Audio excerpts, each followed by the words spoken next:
Imagínate por un momento entrar a una sala completamente oscura a finales del siglo XIX. El aire huele a madera y expectación. De repente, una luz parpadeante ilumina una pantalla blanca y las imágenes comienzan a moverse. Caballos galopando, obreros saliendo de una fábrica, un tren acercándose. Para la gente de esa época no era solo entretenimiento, era magia, era casi un milagro. Bienvenidos a Frecuencia Podcast y a este primer episodio de nuestra serie sobre la historia del cine. Hoy no vamos a profundizar en un solo género o director. Hoy recorreremos juntos más de un siglo de evolución, desde los primeros intentos de capturar el movimiento hasta las plataformas de streaming y la inteligencia artificial que están redefiniendo lo que significa contar historias con imágenes. ¿Por qué importa conocer esta historia incluso si no eres un cinéfilo empedernido? Porque el cine no solo refleja nuestra sociedad, la moldea, cambió cómo soñamos, cómo nos reímos, cómo enfrentamos nuestros miedos y cómo entendemos el mundo. Pasó de ser un experimento científico de feria a convertirse en una de las industrias culturales más poderosas de la humanidad. Y todo empezó con curiosidad, persistencia y un poco de suerte. Si hoy puedes ver una película desde tu teléfono en cualquier parte del mundo, todo comenzó gracias a personas que ni siquiera imaginaban el alcance de sus inventos. Prepárate, la historia está a punto de ponerse realmente interesante. Muchísimo antes de que existiera el cine como lo conocemos, los seres humanos ya buscaban formas de contar historias con imágenes. En las cuevas de las Caux, en Francia, hace más de 17.000 años atrás, nuestros ancestros pintaron escenas de cacería donde las figuras parecen capturar movimiento. No era cine, claro, pero era el impulso de congelar y revivir la vida. Luego vinieron los teatros de sombras en Asia, con siluetas proyectadas que narraban mitos y leyendas. La cámara oscura, descrita ya por Aristóteles y perfeccionada en el Renacimiento, permitía proyectar imágenes del mundo exterior, invertidas en una superficie. Y la linterna mágica, popularizada en el siglo XVII, usaba luces y diapositivas pintadas a mano para crear espectáculos que asombraban a las audiencias. Lo que unía todo esto era un principio científico clave: la persistencia de la visión. Nuestro ojo retiene una imagen por una fracción de segundo después de que desaparece. Si proyectamos imágenes rápidas una tras otra, el cerebro las une en movimiento fluido. Cohetes ópticos del siglo XIX como el zoótropo o el fenaquisticoscopio jugaban precisamente con eso: discos con dibujos que, al girar, creaban la ilusión de movimiento. Estos no eran solo entretenimientos, resolvían la curiosidad humana por capturar el tiempo y el movimiento, y prepararon el terreno para los pioneros que convertirían esa ilusión en realidad fotográfica. ¿Te imaginas la emoción de ver por primera vez una imagen que se movía de verdad? Eso era lo que estaba por llegar. En la década de 1870, el fotógrafo británico-estadounidense Edward Muybridge resolvió un debate que apasionaba a los aficionados a las carreras de caballos. Leland Stanford apostó que un caballo al galope levantaba las cuatro patas del suelo al mismo tiempo. Muybridge, usando una batería de cámaras con obturadores activados por hilos, capturó una secuencia en 1877. Al proyectarlas en un zoótropo, creó el primer caballo en movimiento. No era cine narrativo, pero demostró que se podía descomponer y recomponer el movimiento. El fisiólogo francés Étienne-Jules Marguet fue más allá. En 1882 inventó el fusil fotográfico, una cámara que capturaba múltiples exposiciones en una sola placa. Estudió el vuelo de las aves y el movimiento humano con precisión científica. Sus cronofotografías influyeron directamente en quienes vendrían después. En Estados Unidos, Thomas Edison, inspirado en una demostración de Muybridge, encargó a su asistente William Kennedy Lowry Dixon de desarrollar un sistema. En 1891 presentaron el kinetógrafo, la cámara, y el kinetoscopio, el visor individual. Eran películas cortas, vistas por una persona a la vez en los salones de Penny Arcade, lo cual fue un éxito comercial, pero limitado. Aquí es donde la historia da un giro decisivo. En Francia, Auguste y Louis Lumière perfeccionaron el cinematographe, un dispositivo compacto que servía como cámara, impresora y proyector. El 28 de diciembre de 1895, en el Salón Indien del Grand Café de París, proyectaron 10 cortometrajes ante un público pagante. La salida de los obreros de la fábrica Lumière o la llegada de un tren provocaron asombro y hasta pánico cuando el tren parecía venir hacia la audiencia. Los Lumière no inventaron el cine solos, pero hicieron posible su proyección pública masiva. Sus películas eran actualidades, escenas de la vida cotidiana. Pronto, el cine se expandió por el mundo. Un dato curioso, y es que dice que una anécdota verificada cuenta que algunos espectadores huyeron asustados ante el tren. Ese poder de inmersión sigue siendo el corazón del cine. Mientras los Lumière documentaban la realidad, el ilusionista francés Georges Méliès descubrió por accidente el stop motion al atascarse de su cámara. En un viaje a la Luna, de 1902, usó trucos, maquetas y efectos para crear fantasía pura. Convirtió el cine en espectáculo narrativo.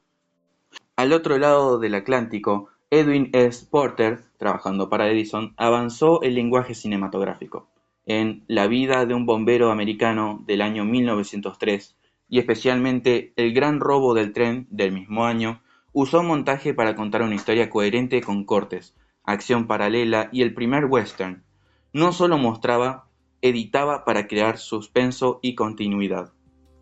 David Wark Griffith llevó esto a arte. En películas como El nacimiento de una nación de 1915 y Intolerancia del año 1916, perfeccionó el montaje paralelo, close-ups emocionales y narrativas épicas. Aunque controvertida por su racismo, su técnica influyó en todo el cine posterior. El montaje se convirtió en el lenguaje único del cine, no solo registrar, sino construir significado a través de la yuxtaposición. La era del cine mudo, aproximadamente en el año 1910 hasta 1927, fue de oro creativo. En Hollywood emergieron las comedias slapstick, Charles Chaplin con su Trump humano y vulnerable, de El Chico, del año 1921, Buster Keaton con acrobacias precisas y expresión estoica, de El maquinista de la General, del año 1926, Harold Lloyd con riesgos reales, de Safety Last, del año 1923. En Europa, el expresionismo alemán usó sets distorsionados, luces y sombras para expresar psicología. Un ejemplo de esto sería El gabinete del Dr. Caligari del año 1920. En la Unión Soviética, Sergei Eisenstein desarrolló la teoría del montaje como colisión de ideas. Otro ejemplo, El acorazado Potemkin del año 1925, usando edición rítmica para propaganda revolucionaria y arte puro.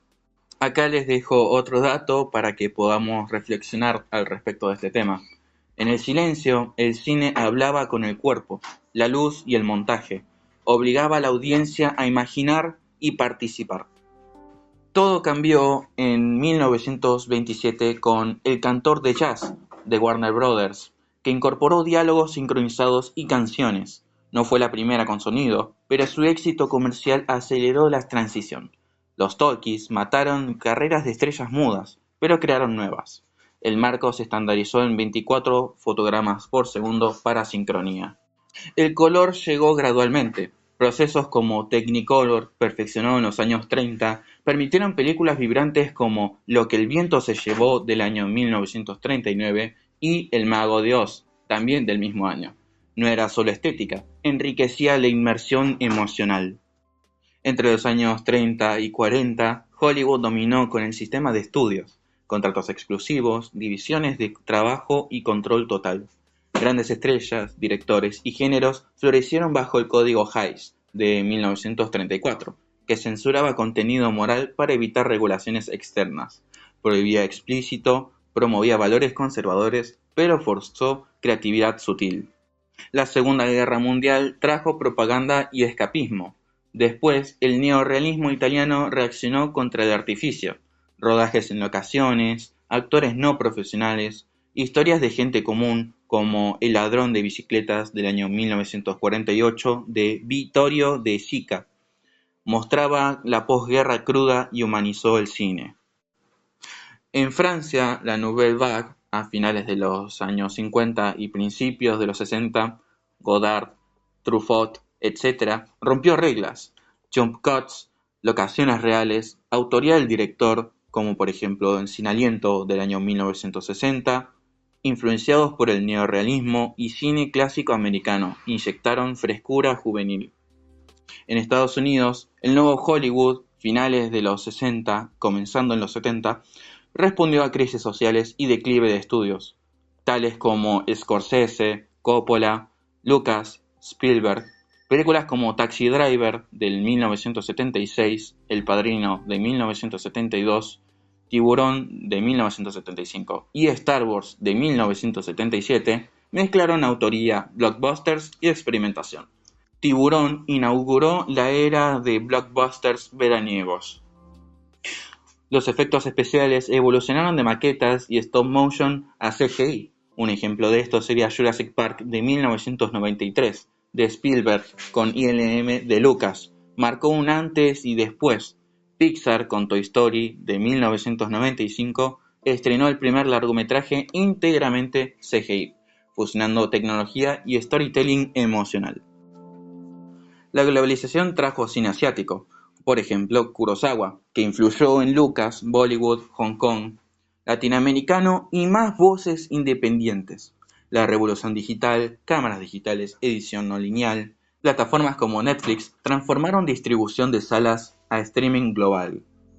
Hoy, la inteligencia artificial genera guiones, efectos y hasta imágenes. Los desafíos como la saturación de contenido, preservación de la experiencia cinematográfica colectiva, ética de deepfakes y derechos de autor. Otro dato curioso y es que George Lucas vendió a Lucasfilm a Disney en parte por avances en efectos, pero su visión cambió la industria para siempre. El cine pasó de ser un truco óptico a un lenguaje universal que une culturas, desafía poderes y captura la esencia humana. De las pinturas rupestres a las pantallas infinitas, seguimos contando historias para entender quiénes somos. Ha sido un viaje apasionante, ¿verdad? En los próximos episodios profundizaremos en géneros como la comedia, el terror, la ciencia ficción y en los maestros que los definieron. Gracias por viajar conmigo en el tiempo. Si el cine te emocionó hoy, imagina lo que viene. Suscríbete, comparte y mantén viva la luz en movimiento. Hasta el próximo episodio de Frecuencia Podcast. Buenas noches o buena proyección.